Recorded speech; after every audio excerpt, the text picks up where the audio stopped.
हवामान विभागाने कोकण किनारपट्टीवर पावसाचा ऑरेंज अलर्ट जारी करत अतिवृष्टीसह समुद्राला मोठी भरती येऊन उंचच उंच लाटा उसळण्याचा इशारा दिला असताना आज सायंकाळपासून मालवणच्या समुद्रकिनारी पाण्याची पातळी वाढून जोरदार लाटांनी धडक देण्यास सुरुवात केली होती। तर राजकोट ते रॉक गार्डन या खडकाळ समुद्रकिनारी समुद्राच्या लाटांचं अक्षरशः तांडव नृत्य सुरू होतं। दरम्यान अमावस्या असल्याने आता समुद्राला ताण असणार आहे, त्यामुळे कोकण किनारपट्टीवर लाटांचा तडाखा बसेल असा अंदाज आता वर्तवण्यात आला आहे। मच्छीमारांना समुद्रात न जाण्याच्या सूचना देण्यात आल्या असून धोका पत्करू नये अशा सूचना देखील देण्यात येत आहेत।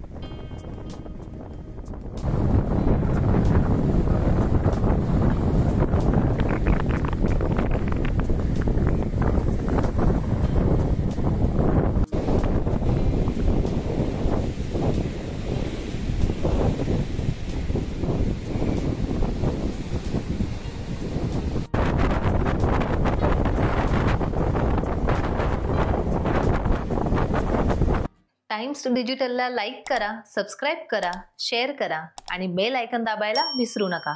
पाहत रहा टाइम्स डिजिटल।